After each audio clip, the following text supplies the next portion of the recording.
We begin tonight with breaking news. Deadly storms hitting central Indiana. Indiana State Police tonight confirming 3 people are dead in Winchester.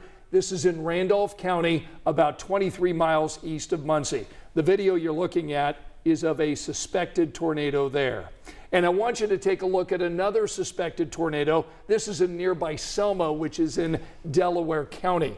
You can see widespread damage tonight. So far, only minor injuries in Delaware County. We've got live team coverage of this severe weather that has hit the Hoosier State. Chase Howell is in Selma tonight. We've got Logan Gay in Winchester. We're going to hear from both of them in a moment. Want to thank you for inviting us in. It's 11 o'clock, and we begin tonight with Angela, who's been tracking these storms all night. Do we have any warnings right now? No warnings right now, but it is a sad night for central Indiana as the cleanup gets underway after deadly tornadoes. No warnings right now, and the severe threat is beginning to move out of central Indiana. What's left of the tornado watch only impacting now the far southern part of the state, and that's where we find the storms moving now, beginning to push south of Bloomington and Columbus. I'll give you one local look. We still have rain in Bloomington. We still have rain in Columbus over toward Greensburg. The strongest storm still could be a hail and wind producer is moving through Brownstown and Seymour right now. It will continue to move off to the east and southeast. So heads up North Vernon. This one moves your way in the next 15 minutes or so. At this point, no warnings, and that severe threat is beginning to wind down. This is Future Track 13 really doing a great job on the placement of what's left of the storms right now. That continues to push out of central Indiana over the next couple of hours. It will be a cloudy and much cooler Friday. I do want to take you back 6 hours on radar. We put this into motion, and you can see the storms explode over central Indiana. At 4 o'clock this afternoon, Sean, you were monitoring a couple of areas, one in northern Indiana and the other near St. Louis, and really it's that section in northern Indiana that took off, unfortunately. Yeah, it really did. I mean, we kind of knew after, once that first complex of thunderstorms moved through at midday, and it moved out quickly, we got into the sunshine, we knew then, yeah, we were going to be dealing with, a pretty volatile setup, and unfortunately, that's what took place here. These are the storm reports.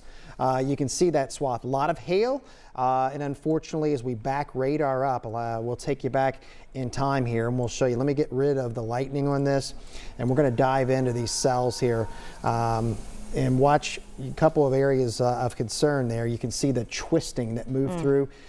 Tornado warning was issued for Delaware County, and then that is the rotation. It appears, because the rotation went over top of Ball State's campus, it appears that this likely damage in Selma is going to be a confirmed tornado. The tornado developed just southeast of Muncie. It's the same storm and the same rotation that went over farmland, and then unfortunately it went through Winchester, and that's what produced the killer tornado in Randolph County there. Yeah, and if you were with us this evening, it went from a tornado warning issued for Ball State and Selma to a confirmed tornado by the time it did hit Winchester. Yeah, National Weather Service crews are going to be out tomorrow surveying the damage. Just to put a rating on this, and they'll also get confirmation as far as what's going on in Selma as well. So yeah, it's just sad. It is sad. Scott, back to you. Yeah. All right, Angela and Sean, thanks so much. Our live storm team coverage continues tonight in Winchester. That's where state police are confirming 3 people are dead. We've got Logan Gay joining us live from Randolph County. Logan, you just got there on the scene. What have you seen and what have you heard? Yeah, that's right, Scott. We just got here minutes ago to the Winchester City Hall, and if you look around, you can see that every agency is here. This is the command hub. Everyone from the Sheriff's Department to local police to state police. Of course, the fire department are here. They're here making plans on how they're going to respond to this emergency. On our way here on State Road 32, we saw a lot of storm damage. We saw a lot of emergency vehicles, blocked roads, everything. So we made it, and it's sad to see that this severe weather has turned deadly. Those 3 people who died here during the storm, we now know that they died in a mobile park home on Cash Drive. Right now, again, what we're looking at is emergency vehicles. This road is blocked for the most part. They're only letting certain vehicles in that are responding to this emergency. We also know that a Taco Bell and a Walmart have been heavily damaged during the storm. So a lot of damage here in Randolph County and specifically here in Winchester. Because of the severity of the damage, law enforcement is asking people to stay away from this town while they respond to this emergency and assess the damage. But again, this is the command center. What you're looking at, you can see all the fire crews here. They are here working on what to do next. I plan to talk with them here as soon as they are able, because again, this is an emergency. They are doing the best that they can, and they have a lot to handle. But once we do get more information, we will get that back to you as soon as possible. Scott.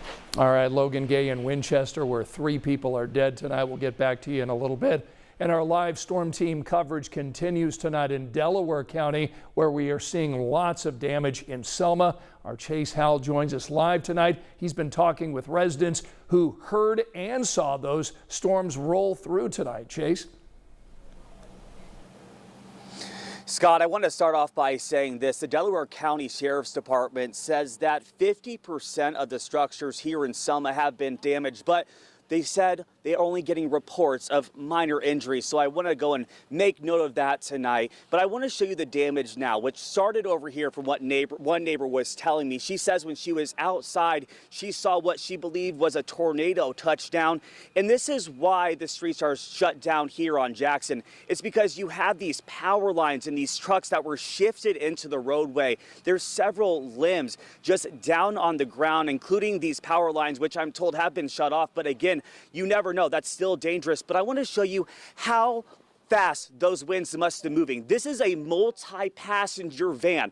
The size of this and the weight of this is, I can't even describe it to tell you how fast those winds and how powerful those winds must have been. Now, just across the street over here, and you might not be able to see a lot of it because it's dark, but there's a home that was completely taken off its foundation right here. Again, there's a lot of limbs down the street. There's several power lines down, several cars shifted into the road. But I want to make note of this. There are about 10 emergency crews from around the area here helping, going door to door, knocking, making sure residents here are okay, bringing them water, and also taking them to safety. We saw multiple people being brought out of homes and into vans, into safe haven. And I want to make a note of this too, Scott. Seeing the community tonight come together is just so heartwarming. Seeing these emergency personnel come together to help this town of Selma, it's incredible. And to know that there's just minor injuries, I think a lot of people here are telling me they're very, very blessed. Hoosiers always rally in this kind of a situation tonight. We're happy that there are only minor injuries and no deaths where you are in Delaware County. Chase Howell from Selma, thanks so much. So Indiana-Michigan Power, which serves Muncie and Winchester, reporting tonight more than 7,000 Hoosiers without power. Duke Energy has more than 700 people without electricity. Now down in southern Indiana, the first wave of this severe weather, which likely included tornadoes, caused damage near the Kentucky border. This is video over the Ohio River today. Eerie video from Madison, Indiana, and you can see all that debris spinning up in the air and that funnel blowing right past a barge there in the Ohio River today. And that not far from Madison, Indiana, this is video from Hanover, Indiana. The damage and debris visible in this particular neighborhood. The thunderstorm today left many people without power, others working together to clean up this big mess. Indiana State Police have been posting pictures of that damage in southern Indiana, specifically in Jefferson County. The images we've seen on social media show damaged houses, downed power lines, and trees toppled by today's severe weather. And I want you to take a look at this in southern Indiana. This is baseball-size hail this afternoon in Jefferson and Switzerland counties. And look at the damage to this windshield. State police sending us photos showing damage to a state trooper's car. Police going on to tell us that several Indiana State Police vehicles were hit by large hail today. And now is a perfect time to make sure you've got our WTHR weather app on your phone. It gives you that access to live interactive radar. It can send you alerts when we've got severe weather heading into neighborhoods. It's a free download and you can get it in the App Store. Now we're going to be following these storms and the massive cleanup overnight. We're going to have updates for you tonight, and our team coverage continues on sunrise tomorrow morning, which begins at 4 a.m.